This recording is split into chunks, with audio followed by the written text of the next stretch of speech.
کہ نجات دے دی ہے، پہلے ہی سے ڈکلیئرڈ ہے۔ عصابۃ تغزو الہند، ایک لشکر کے جو ہند پر حملہ آور ہوگا، وعصابۃ تکون مع عیسیٰ ابن مریم علیہ السلام، اور دوسرا لشکر وہ ہے جو حضرت عیسیٰ کے ساتھ جا کر اور ان کے ساتھ مل کر یہودیوں کے خلاف جنگ کرے گا۔ میں اس حدیث کا جو مطلب سمجھتا ہوں واللہ، وہ بھٹی دہکے گی، اسی وقت یہاں انقلاب آ چکا ہوگا، ایک طرف یہاں سے مدد کے لیے لشکر جائیں گے کہ جو مسلمان عرب جو ہیں ان کی مدد۔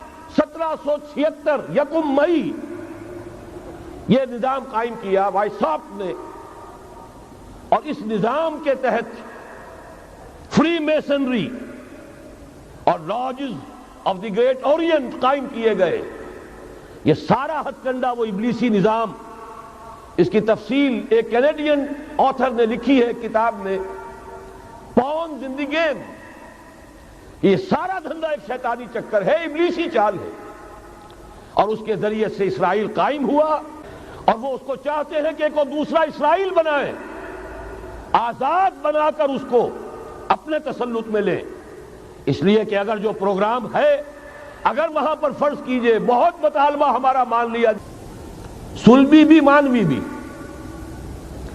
دوسری طرف اللہ کے رسول اور ان کے امتی رہے، ستیزہ کار رہا ہے ازل سے تا امروز، چراغ مصطفی سے شرار بولہبی کشمکش جاری رہی۔ قرآن مجید میں 7 مقامات پر قصہ آدم و ابلیس ہے۔ اللہ سے اس نے مہلت مانگی قیامت تک کے لیے کہ مجھے مہلت دے کہ میں ثابت کر سکوں کہ آدم اور اس کی ذریت، اس کی نسل تیری وفادار نہیں رہے گی، میں انہیں گمراہ کر کے چھوڑوں۔ قرآن کا ہر طالب علم جانتا ہے اللہ نے اسے مہلت دی، اور اس نے پھر جو دھمکی دی تھی، بار بار آیا ہے، میں آدم کی نسل کا اغوا کر کے رہوں گا، انہیں گمراہ کر کے رہوں گا، ان پر سامنے سے حملہ کروں گا، پیچھے سے حملہ کروں گا، دائیں سے حملہ آور ہوں گا، بائیں سے حملہ آور ہوں گا، اور تو دیکھے گا اے پروردگار کہ تو نے جو مقام اور مرتبہ خلافت عطا کیا آدم کو، آدم کی ذریت اس کی اہل ثابت نہیں۔ یہ چیلنج ہے جو قرآن مجید میں آیا ہے۔ اب ایک بات یہ نوٹ کیجئے کہ اس ذریت آدم کا جو ازلی دشمن ہے ابلیس، اس کا سب سے بڑا ایجنٹ اس دنیا میں کئی ہزار برس سے یہودی ہے۔ دنیا میں انسانوں میں ان کے سب سے بڑے ایجنٹ کارندے، وہ مغضوب علیہم قوم، وہ ملعون قوم، لعن الذین کفروا من بنی اسرائیل علی لسان داؤد و عیسی ابن مریم۔ تاریخ یہ بتا رہی ہے کہ ان کی دشمنی ہمیشہ رہی، تمام انبیاء سے رہی۔ حضرت مسیح علیہ السلام کو انہوں نے اپنے بس پڑتے سولی پر چڑھایا۔ خود نبی اکرم صلی اللہ علیہ وسلم اور آپ کے صحابہ کے ساتھ جو معاملہ رہا، میں اس پر تاریخ اور سیرت بیان نہیں کر سکتا، صرف قرآن مجید کی گواہی دے رہا ہوں۔ لَتَجِدَنَّ أَشَدَّ النَّاسِ عَدَاوَةً لِلَّذِينَ آمَنُوا الْيَهُودَ وَالَّذِينَ أَشْرَكُوا۔ تمام انسانوں میں مسلمانوں کے بدترین دشمن یہودی اور مشرک ہیں۔ یہ یہودی، میں چاہتا ہوں کہ تاریخ جو ہماری امت مسلمہ کی ہے اس کے حوالے سے ان کا جو بھی کردار رہا ہے اس پر ایک نظر ڈال لیجیے۔ سب سے پہلے عبداللہ ابن سبا یہودی نے اسلام کا لبادہ اوڑھ کر مسلمانوں کو آپس میں ٹکرایا، الفتنۃ الکبریٰ۔ 1,00,000 مسلمان ایک دوسرے کی تلواروں اور نیزوں سے ختم ہوئے۔ خلافت کی توسیع کا جو سیلاب چل رہا تھا، تھمتا نہ تھا کسی سے سیل رواں ہمارا، وہ آپس کی چپقلش سے، خانہ جنگی سے اس سیلاب کے آگے بڑھنے کی توسیع کا معاملہ ختم ہو گیا۔ اس کے بعد تاریخ ایک عجیب حقیقت سامنے لاتی جس کی گواہی خود انہوں نے دی ہے. بن گوریان نے جو کتاب لکھی ہے اس میں تسلیم کیا. مسلمانوں کی مہربانی، ایک رؤوف اور رحیم رسول کی امتی ہونے کے ناطے ان میں شفقت اور رحمت، جیسے اللہ تعالیٰ نے حضور سے کہا قرآن میں 2 مرتبہ، اے نبی آپ کی رافت اور شفقت سے یہ کافر اور منافق فائدہ نہ اٹھانے پائیں. یا ایھا النبی جاہد الکفار والمنافقین واغلظ علیہم، ان پر سختی کی. لیکن یہ کہ حضور کا اپنا ایک مزاج تھا، شفقت، رحمت للعالمین بنا کر بھیجے گئے. اسی کا عکس تھا صحابہ کرام میں. سب سے پہلا سہارا جو انہیں ملا ہے 550 برس کے بعد انہیں یروشلم میں داخلے کی اجازت حضرت عمر نے دی ہے رضی اللہ تعالی عنہ. ورنہ 70 عیسوی میں جب ٹائٹس نے یروشلم کو برباد کیا، ہیکل سلیمانی کو مسمار کیا، 1,33,000 یہودی ایک دن میں قتل کیے، اور اس وقت سے جو جلا وطن کیا ہے تو یہ یروشلم میں داخل نہیں ہو سکتے تھے 550 برس تک، تاکہ اللہ تعالیٰ نے حضرت عمر رضی اللہ تعالیٰ عنہ کے دست مبارک پر یروشلم کو فتح کرایا. اور آپ نے پھر اس کو ڈکلیئر کیا اوپن سٹی. یہاں عیسائی بھی آئیں، یہودی بھی آئیں، اگرچہ ایک حقیقت تاریخی لوگوں کے علم میں نہیں ہے. یروشلم میں جو اس وقت عیسائی تھے انہوں نے جب سرنڈر کیا، انہوں نے ایک شرط پیش کی. یہ ان عیسائیوں کی طرف سے پیش کردہ شرط تھی کہ آپ چاہے یہودیوں کو یہاں آنے کی اجازت دے دیں، بسنے کی اجازت نہیں دیں گے. وہ یہاں کوئی جائیداد نہیں خرید کر سکیں گے، وہ یہاں آباد نہیں ہو سکیں گے. چنانچہ اس وقت سے لے کر 1917 تک کوئی یہودی فلسطین میں آباد نہیں ہو سکا. البتہ اس عرصے میں جسے یہ ڈائسپورا کہتے ہیں، انتشار کا دور، تسلیم کرتے ہیں کہ ہمارا اس انتشار کے دور میں جو سنہری زمانہ ہے وہ مسلم اسپین، ہسپانیہ میں جب مسلمانوں کی حکومت قائم تھی. پھر مسلمانوں کی شفقت سے، رحمت سے، ان کی نرمی سے فائدہ اٹھا کر، اور انہوں نے وہاں سے عیسائیت بحیثیت مذہب اور یورپی اقوام ان کے اندر نقب لگائی ہے. اور واقعہ یہ ہے کہ اپنے ان ازلی دشمنوں کو انہوں نے فتح کیا. اس کو بھی اچھی طرح سمجھ لیجئے. مسلم اسپین سے انہوں نے آزاد خیالی، حریت فکر، اس کے عنوان سے جو کام شروع کیا تھا، اسی کے نتیجے میں یورپ میں پروٹیسٹنٹ مذہب پیدا ہوا. جب تک رومن کیتھولک مذہب کا وہاں غلبہ تھا، وہاں یہودیوں پہ بہت سخت پرسیکیوشن بھی ہوتی تھی. انہیں سودی کاروبار کرنے کی اجازت نہیں تھی، لیکن انہوں نے پروٹیسٹنٹس کے ذریعے سے سودی کاروبار کی اجازت لی. نمبر 2، آزادی کے نام پر جنسی بے راہ روی کو فروغ دیا، سود کا جال پھیلا کر مالیاتی طور پر اپنی شکنجے میں یورپ کو کس لیا. اور تیسری طرف سائنٹیفک جو ترقی ہو رہی تھی اس کا رخ مادہ پرستی کی طرف پھیر کر جدید دجالی تہذیب کی بنیاد ڈالی. علم تو بہت بڑی نعمت ہے، لیکن یہ علم انسان کے لیے مضر ثابت ہوا. کیوں؟ اس لیے کہ مادہ پرستی اور الحاد، مذہب کی دشمنی جب یہ کسی قوم کے اندر آ جاتی ہے تو ظاہر ہے کہ اب جتنے وسائل اس کے پاس آ جائیں گے وہ منفی مقاصد کے لیے استعمال ہوں گے. ان کے نتیجہ انسانوں کے حق میں خیر نہیں شر کی صورت میں برآمد ہوگا، اور وہی در حقیقت آج کی یہ دجالی تہذیب ہے. اس کا جو سب سے زیادہ تلخ باب ہے، ذرا نوٹ کیجئے. ماضی قریب تک رومن کیتھولک عیسائی یہودیوں کو دشمن سمجھتے تھے، اور یہودیوں کو حضرت مسیح کو سولی پر چڑھانے کا مجرم سمجھتے تھے. اگرچہ ہمارا عقیدہ ہے کہ اللہ نے انہیں بچایا، زندہ آسمان پر اٹھایا، لیکن یہ کہ عیسائی بھی مانتے ہیں، یہودی بھی مانتے ہیں کہ ہم نے مسیح کو سولی دے دی۔ عیسائیوں کے عقیدے میں ان کا انتقال سولی پر ہوا، پھر دوبارہ زندہ ہو کر آسمان پر اٹھائے گئے۔ یہ تو ہم جانتے ہیں کہ حقیقت یہ ہے، وما قتلوہ وما صلبوہ ولکن شبہ لہم، ایک ایسے ہی ان کے لیے شبہ کی صورت پیدا کر دی گئی۔ وما قتلوہ، یقینا ہرگز قتل نہیں کیا، بل رفعہ اللہ الیہ، اللہ نے انہیں اپنی طرف اٹھا لیا۔ بہرحال انہوں نے ابھی حال ہی میں پوپ سے بھی ایک فتویٰ حاصل کر لیا ہے کہ یہودیوں پر جرم نہیں ہے، الزام نہیں ہے مسیح کو سولی دینے کا۔ تاریخ بدل گئی، جو 1900 برس تک ایک تاریخ چلی آ رہی تھی، بیک جنبش قلم پوپ صاحب نے انہیں اس ذمہ داری سے بری۔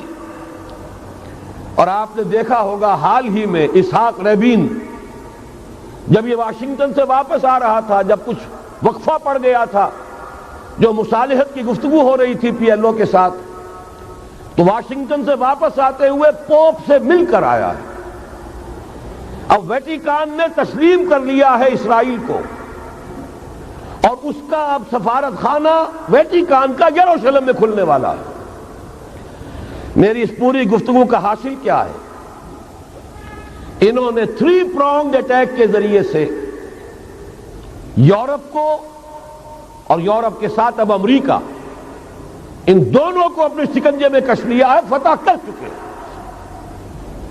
یہ وہ بات تھی جو علامہ اقبال اس صدی کے آغاز میں دیکھ آئے تھے، فرنگ کی رگے جہاں پنجے یہود میں ہے۔ وہ تو صرف ایک قوم تھی، جرمن قوم، جسے کچھ عرصے کے بعد احساس ہو گیا کہ یہودی کس شے کا نام ہے۔ نتیجتاً یہودیوں کے قول کے مطابق 60 لاکھ یہودیوں کو اس نے قتل کیا ہے۔ لیکن اس کے علاوہ، جس کو آج کل ویسٹ کہا جاتا ہے، وائٹ اینگلو سیکسن پروٹیسٹنٹس، ان کے اوپر مکمل تسلط ہے یہودیوں کا۔ وہ یہودیوں کے اعلی کار بنے ہوئے ہیں، سود کے ذریعے سے مالیاتی شکنجے میں جکڑا ہوا ہے۔ فیڈرل ریزرو فنڈ جتنا بھی امریکہ کا ہے، یہ سرکاری بینک نہیں ہے، یہودیوں کے نجی ادارے ہیں۔ اور دنیا کی سب سے بڑی مقروض حکومت جو ہے وہ امریکہ کی ہے، یہودی قرض خواہ ہے، اور امریکہ کی حکومت ان کی مقروض ہے۔ اسی لیے کہا ہے نکسن نے اپنی کتاب میں کہ کوئی پریزیڈنٹ نہیں ہے امریکہ کا جو یہودیوں کی رائے کے خلاف چل سکے۔ اس نے یہ بات کہہ دی اور لکھ دی، کھل کر لکھ دی، اپنی کتاب میں لکھ دی۔ بہرحال اس کے ضمن میں جو انہیں آخری کامیابی حاصل ہوئی، اعلان بالفور 1917، یہودی آباد ہونے شروع ہو گئے، اور اصل میں اسی کے لیے خلافت کو منسوخ کرایا گیا۔ سلطان عبد الحمید، اگرچہ یہ ترکی خلافت جو ہے مرد بیمار، کمزور، پھر بھی وہ مسلمانوں والا جذبہ اتنا تھا، انہیں بڑی سے بڑی رشوت پیش کی گئی تھی۔ ظاہر بات ہے یہودیوں سے بڑھ کر رشوت دینے والا کون ہو سکتا ہے، جن کے ہاں ایسے بینکر ہوں جو 40 بلین ڈالر کا ایک چیک لکھ سکیں۔ پھر یہ کہ ان پر سیاسی دباؤ بہت ڈالا گیا۔ انہوں نے جب تک خلافت عثمانیہ برقرار رہی، یہودیوں کو فلسطین میں آباد ہونے کی اجازت نہیں دی، کہ جو معاہدہ کیا تھا حضرت عمر نے رضی اللہ تعالی عنہ، خلیفہ ثانی نے، خلیفہ راشد نے، ہم اس کے پابند ہیں، اور ہم یہاں یہودیوں کو آباد ہونے کی اجازت نہیں دیں۔ لہذا انہوں نے اس خلافت ہی کا بستر طے کرایا، اس لیے کہ نہ رہے بانس نہ بجے بانسری، نہ مسلمانوں کی وحدت ملی کی کوئی علامت دنیا میں باقی رہے، اور نہ مسلمان کسی مسئلے پر جمع ہو کر کوئی موقف اختیار کر سکے۔ اعلان بالفور کے نتیجے میں آباد کاری شروع ہوئی۔ 1948 میں اسرائیل قائم ہو گیا، معجزہ ہو گیا۔ 1967 میں اس کی توسیع ہو گئی۔ اس میں ایک بات اور بھی عرض کر دوں، یہ سارا کس طور سے ہوا ہے کام؟ آپ نے زائنزم کا نام تو سنا ہے، صہیونی تحریک، خود اس کا جو بابا آدم تھا، آرڈر آف الومیناٹی، 1776 یکم مئی یہ نظام قائم کیا وائساپ نے، اور اس نظام کے تحت فری میسنری اور lodges of the great Orient قائم کیے گئے۔ یہ سارا ہتھ کنڈا وہ ابلیسی نظام، اس کی تفصیل ایک کینیڈین آتھر نے لکھی ہے کتاب میں، پونز ان دی گیم۔ یہ سارا دھندا ایک شیطانی چکر ہے، ابلیسی چال ہے، اور اس کے ذریعے سے اسرائیل قائم ہوا اور اس کی توسیع بھی ہوئی 1967 میں۔ اب یہاں تک پہنچنے کے بعد ان کے پیش نظر بقیہ دنیا کی تسخیر اور اسے فتح کرنے کا معاملہ ہے، اور سب سے بڑھ کر اسلام کی بیخکنی اور اس کا راستہ روکنا، یہ ان کے پیش نظر ہے۔ یریدون لیطفئوا نور اللہ بافواہہم۔ صورت اس وقت کیا ہے؟ یورپ اور امریکہ سے آپ مشرق کی طرف آئیے، پہلے عالم عرب ہے، عرب مسلم ورلڈ۔ مجھے یہ کہتے ہوئے سخت دکھ ہو رہا ہے، پورا عالم عرب وہ فتح کر چکے، وہ عرب ممالک کے جو اسرائیل کے ساتھ کسی میز پر بیٹھ کر گفتگو کرنے کو تیار نہیں تھے۔ آپ دیکھ رہے ہیں کہ لائن لگ گئی۔ کبھی صرف انور سادات نے ریکگنائز کیا تھا، پوری دنیا میں شور مچا تھا، اس پر لعنت ملامت ہوئی تھی۔ اب تو ایک ایک کر کے، وہ شاہ حسن ہو چاہے شاہ حسین ہو، اب تو وہاں سے ویزے ختم ہو رہے ہیں۔ سعودی عرب اور امارات، انہوں نے جو کچھ کاروباری بندشیں لگائی ہوئی تھی وہ ختم کر دی گئی، ان میں نرمی پیدا کر دی گئی۔ یہ صورتحال ہے کہ واقعتاً ان کی جو عالمی تسخیر کا پروگرام ہے وہ آگے بڑھ رہا ہے، اور بدقسمتی سے امت مسلمہ کا جو قلب ہے، اس امت کا قلب امیین پر مشتمل ہے۔ هو الذی بعث فی الامیین رسولا منہم یتلو علیہم آیاتہ ویزکیہم الی آخر الآیہ۔ حضور بھی امی تھے، انہی میں سے تھے صلی اللہ علیہ وسلم۔ لیکن آج وہ قلب جو ہے عالم اسلام کا، وہ یہودیوں کے شکنجے میں کسا جا چکا ہے۔ اکثر وہاں کے جو حکمران ہیں، امریکہ کے ایجنٹ ہیں، سٹوجز۔ یہ حالات جہاں تک عالم عرب کا تعلق ہے، تلخ حقائق ہیں جو بیان کر رہا ہوں، اس لیے کہ آپ کے سامنے رہنا چاہیے۔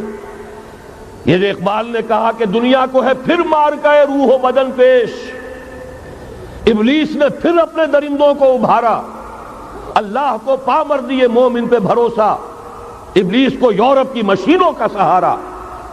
یہ دوبارہ ایک بہت بڑے پیمانے پر حق و باطل کا گھمسان کا رنگ پڑنے والا ہے۔ ملاحم کی جو حضور صلی اللہ علیہ وسلم نے پیشین گوئیاں فرمائی، الملحمۃ العظمی، تاریخ انسانی کی عظیم ترین جنگ جو ابھی آنے والی ہے، اس کو سمجھ لیجئے اچھی طریقے سے کہ اس میں جو قوتیں ایک دوسرے کے مقابل آ رہی ہیں وہ کون سی ہے۔ نیو ورلڈ آرڈر کہنے کو امریکہ کے زیر قیادت ہے، حقیقت میں امریکہ خود یہودیوں کے پنجے میں ہے۔ یہ وہی ابلیسی طاقت ہے جو آگے بڑھ رہی ہے۔ عالم عرب کو فتح کرنے کے بعد اب ان کے پاس اگلا عالم اسلام کا حصہ ہے، غیر عرب مسلم ورلڈ۔ ایران ہے، اس کے شمال مشرق میں ترکستان ہے، روسی اور چینی، مشرق میں افغانستان ہے، پاکستان ہے۔ یہ ایک بہت بڑا سالڈ بلاک ہے۔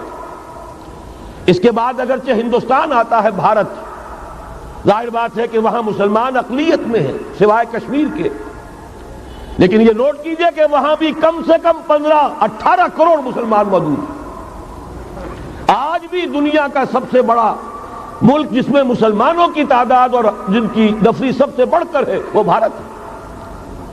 اس کے بعد پھر انڈونیشیا، ملائیشیا ہے، اس سے آگے ہے پھر فار ایسٹ، ابھی انہیں فتح کرنا ہے۔ نیو ورلڈ آرڈر کا یوں سمجھئے کہ ابھی یہ ہارڈ نٹ ٹو کریک، ابھی ایک لوہے کا چنا ہے، چائنا کی شکل میں موجود، اور اور مجھے یاد آ رہا ہے ڈیگال کے الفاظ بہت سے لوگوں نے سنے ہوں گے. اس نے کہا تھا کہ ہم نے خامخواہ روس کو اپنا دشمن بنا لیا ہے. وہ تو ہمارا بھائی ہے, وائٹ ریسس, وہ تو بنیادی طور پر یورپین قوم ہے. Beware of the yellow masses of the east. تمہیں گھبرانا چاہیے, تمہیں خبر لینی چاہیے. وہ مشرق بعید کے جو زرد رو لوگ ہیں, China, Indo China, Japan, yellow recess.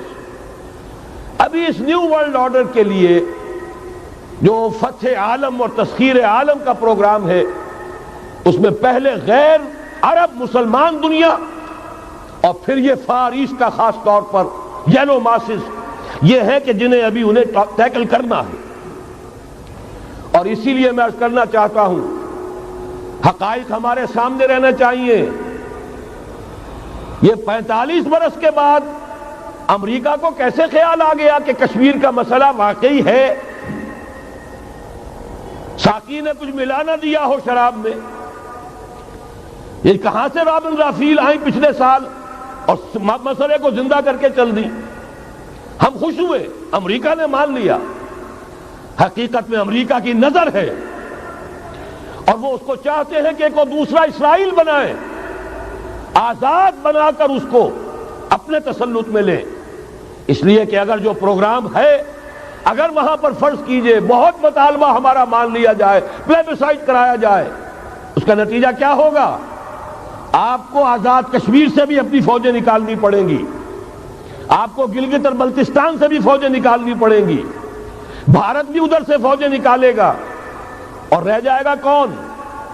یہ ٹھاٹ پڑا رہ جائے گا. جب لاج چلے گا بنجارا, رہ کون جائے گا؟ پھر تو وہی راج کرے گا جو یو این او پر قابض ہے. اور پھر ظاہر بات ہے کہ اس کے پاس دولت کے انبار اور جو بھی ان کی چالاکیاں اور ہوشیاریاں ہیں, ہو سکتا ہے کہ وہ اسے ایک نئے اسرائیل کی شکل دے دیں. بہرحال ایک طرف تو بدی کی یہ قوتیں ہیں, اس کے مقابلے میں خیر کی قوت کون سی ہے؟ خیر کی توقع کہاں سے؟ اس سے پہلے کہ میں اس موضوع پر آؤں, اب میں آپ کے سامنے وہ نوید خلافت جو میری آج کی گفتگو کا عنوان ہے, اگرچہ کنٹراسٹ بہت بڑا ہے, حالات اتنے خراب, خیر کی کوئی امید نہیں, کہیں سے کوئی اچھی خبر نہیں آتی, لیکن یہ کہ وہ نوید خلافت سب سے پہلے تو انہی دونوں آیات کے حوالے سے, واللہ متم نورہ ولو کرہ الکافرون, اللہ لازماً اپنے نور کا اتمام فرما کر رہے گا چاہے یہ کافروں کو کتنا ہی ناگوار ہو. وَمَكَرُوا وَمَكَرَ اللَّهُ وَاللَّهُ خَيْرُ الْمَاكِرِينَ. شر کی قوت اپنی چالیں چل رہی ہے, اللہ کی اپنی تدبیریں ہیں. جو آخری نتیجہ نکلنے والا ہے وہ کیا ہے؟ هُوَ الَّذِي أَرْسَلَ رَسُولَهُ بِالْهُدَى وَدِينِ الْحَقِّ لِيُظْهِرَهُ عَلَى الدِّينِ كُلِّهِ وَلَوْ كَرِهَ الْمُشْرِكُونَ. دیکھیے جب میں آیت آپ کو سنائی, مسلمانوں کے سب سے بڑے دشمن کون؟ یہودی اور مشرک. پہلی آیت میں یہودیوں کا تذکرہ ہوا, انہیں مشرک نہیں کہا, کافر کہا. یریدون لیطفئوا نور اللہ بافواہہم واللہ متم نورہ ولو کرہ الکافرون. اگلی آیت میں اب آیا, اللہ نے تو اپنے رسول صلی اللہ علیہ وسلم کو بھیجا ہی اس لیے ہے, اس قطعی فیصلے کے ساتھ بھیجا ہے. الہدا, کتاب ہدایت, ہدایت کاملہ قرآن مجید دے کر, دین حق, نظام عدل, عدل و قسط, نظام عدل اجتماعی, سچا دین, سچا نظام دے کر بھیجا تاکہ غالب کریں اسے کل کے کل دین پر, پورے نظام زندگی پر. وَلَوْ كَرِهَ الْمُشْرِكُونَ, چاہے یہ مشرکوں کو کتنا ہی ناگوار ہو. یہ بات تو ہو کر رہے گی, اور اس کو نوٹ کر لیجئے کہ چونکہ حضور کی بعثت ہوئی پوری نوع انسانی کے لیے, وَمَا أَرْسَلْنَاكَ إِلَّا كَافَّةً لِلنَّاسِ بَشِيرًا وَنَذِيرًا, جب تک پوری نوع انسانی پر اللہ کا دین غالب نہ ہو جائے, اس آیت مبارکہ میں اللہ کا جس فیصلہ کا اعلان کیا گیا ہے گویا کہ ابھی وہ پورا نہیں ہوا, ہونا ہے.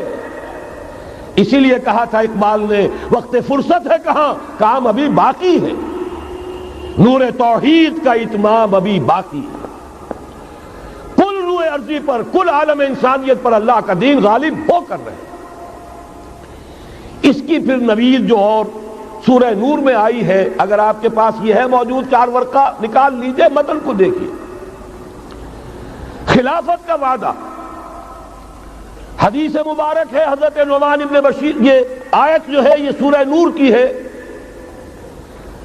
وعد اللہ الذین آمنوا منکم وعملوا الصالحات، مسلمانوں تم میں سے جو لوگ ایمان اور عمل صالح کا حق ادا کر دیں گے، دعا کیجئے اللہم ربنا اجعلنا منہم، اللہ ہمیں اس کی توفیق دے، اللہم وفقنا لہذا، اللہ ہمیں اس کی توفیق عطا فرما۔ لیکن اگر تم یہ کر دو گے تو اللہ کے 3 وعدے ہیں، لَيَسْتَخْلِفَنَّهُمْ فِي الْأَرْضِ كَمَا اسْتَخْلَفَ الَّذِينَ مِنْ قَبْلِهِمْ، انہیں زمین میں خلافت عطا کرے گا لازماً، جیسے کہ ان سے پہلوں کو عطا کی تھی۔ یاد کر لیجئے وہ آیت سورہ صاد کی، یا داؤد انا جعلناک خلیفۃ فی الارض، جیسے حضرت داؤد حضرت سلیمان کو خلافت اور حکومت عطا کی، ایسے ہی مسلمانوں تمہیں عطا کرے۔ وَلَا يُمَكِّنَنَّ لَهُمْ دِينَهُمُ الَّذِي ارْتَضَىٰ لَهُمْ، اور ان کا وہ دین اسلام جو اللہ نے ان کے لیے پسند کر لیا ہے، اسے تمکن غلبہ عطا کرے گا۔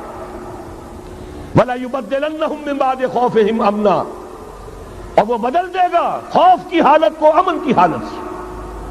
یہ 3 وعدے اصل میں ایک ہی ہیں۔ مسلمانوں کو خلافت عطا ہو جائے، ظاہر بات ہے دین کا غلبہ ہوگا، دین کا غلبہ ہو گیا، مسلمانوں کی حکومت ہو گئی، مسلمانوں کے لیے کوئی اندیشہ نہیں، خوف نہیں۔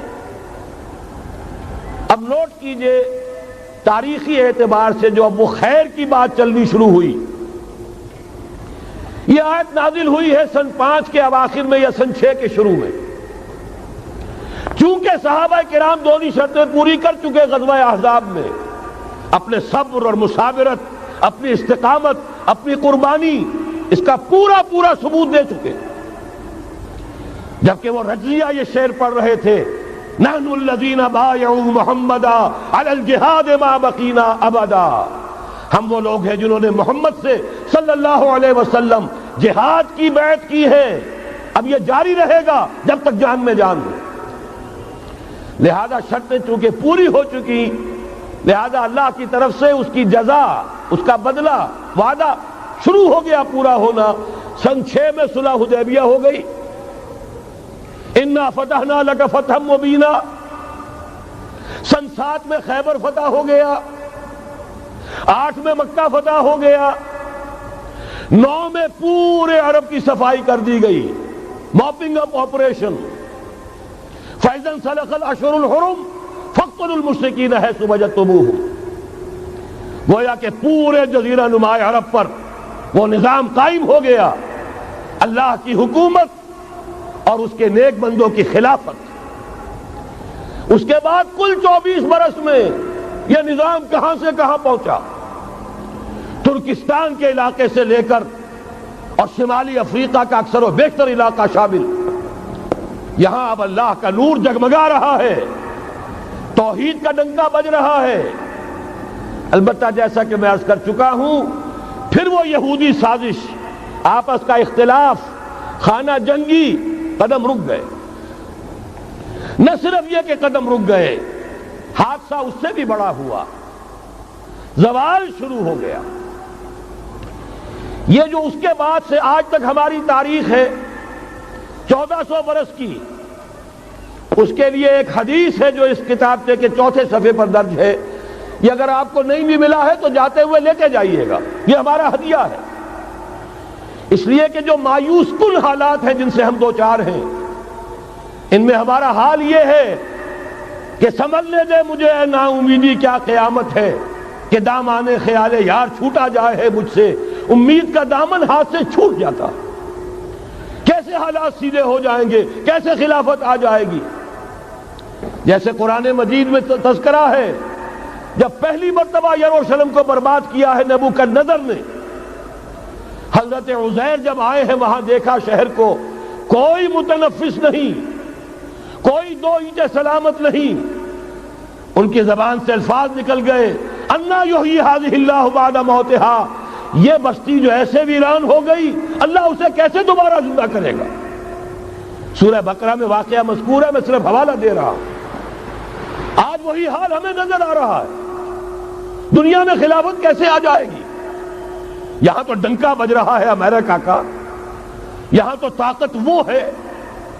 اسرائیل کا خنجر جو ہے عالم عرب میں گھپا ہوا ہے، اور غیر عرب مسلم ورلڈ میں بھارت کا خنجر، اور دونوں خنجر کا نشان ہے.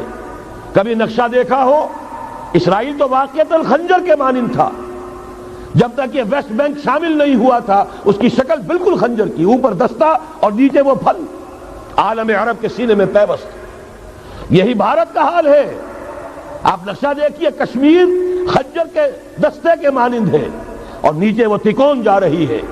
اور اسی نے جدا کیا ہے عالم اسلام کا ایک حصہ جو مغربی پاکستان کے ساتھ ہو گیا، اور وہ جو بنگال مشرقی پاکستان سے ہوتے ہوئے انڈونیشیا ملائیشیا علیحدہ ہو گئے.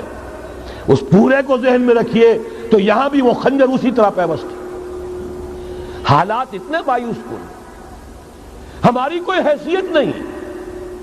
ہمارے حکمرانوں کے دنیا میں مذاق اڑتے ہیں، ہمارے وسائل ان کے زیر تسلط ہیں، ان کے قبضے میں ہیں. ہماری پالیسیاں وہ بناتے ہیں، ہمارے لیے بجٹ انسٹرکشنز وہاں سے آتی ہیں، ٹیکسیشن پالیسیز ان کے احکام کے مطابق بنتی ہیں. پھر کہاں سے ہو جائے گا انا یحیی ھذہ اللہ بعد موتہا؟ کیسے زندہ کرے گا؟ میں اس کے لیے آپ کو یہ حدیث سنانا چاہتا ہوں تاکہ وہ یقین پیدا ہو. ایمان بالغیب جو پہلی شرط ہے قرآن مجید کی ہدایت سے استفادے کی. الف لام میم ذالک الکتاب لا ریب فیہ ھدی للمتقین الذین یؤمنون بالغیب. نبی نے خبر دی صلی اللہ علیہ وسلم، اور آپ نے اپنی تاریخ، اپنی امت کی کل تاریخ کے 5 ادوار گنا دیے. حضرت نعمان ابن بشیر کی حدیث مسند احمد ابن حنبل میں، تکون النبوۃ فیکم ما شاء اللہ ان تکون. مسلمانوں تمہارے مابین نبوت قائم رہے گی، موجود رہے گی، یعنی میں بنفس نفیس تمہارے مابین رہوں گا جب تک اللہ چاہے گا. ثم یرفع اللہ اذا شاء یرفعها، پھر جب اللہ چاہے گا نبوت کو اٹھا لے گا، یعنی میرا انتقال ہو جائے گا. دوسرے دور کی خبر دی، ثم تکون خلافۃ علی منہاج النبوہ. پھر ایک دور آئے گا خلافت کا عین نبوت کے نقش قدم پر، کوئی فرق نہیں ہوگا.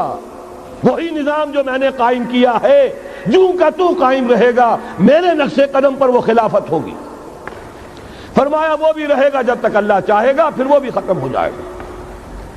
پھر فرمایا تیسرا دور آئے گا، ثم تکون ملکن عاضا، ظالم ملوکیت، بادشاہی، محل بنیں گے، ٹھاٹ جمیں گے، ظلم کا سکہ رواں ہوگا، ناجائز قتل ہوں گے. حجاج ابن یوسف کے ہاتھوں سینکڑوں تابعی محمد ابن قاسم بلا کر شہید کر دیے گئے، ورنہ اسی وقت پورا یہ جزیرہ نماء ہند جو ہے، انڈین پیننسولا، اس وقت پورا کا پورا مسلمان ہو جاتا. لیکن ملوکیت کو کبھی یہ برداشت نہیں ہوتا کہ کوئی شخص پبلک کے اندر مقبول ہونا شروع ہو جائے، پاپولر ہونا شروع ہو جائے. ان کے اقتدار کے لیے خطرہ ہو سکتا تھا. اسی دور ملوکیت میں واقعہ کربلا ہوا، حسین ابن علی رضی اللہ تعالی عنہما شہید ہوئے. اسی ظالمانہ حکومت کے دور میں واقعہ ہررا ہوا، مدینے کی بے حرمتی ہوئی 3 دن تک. اسی کے دور میں حضرت عبداللہ ابن زبیر رضی اللہ تعالی عنہما شہید ہوئے. میں اب کیا کیا گنواؤں. حضور نے جب فرمایا ثم تکون ملکا عاضا، کاٹ کھانے والی ملوکیت، یہ اسی کی شرح ہے.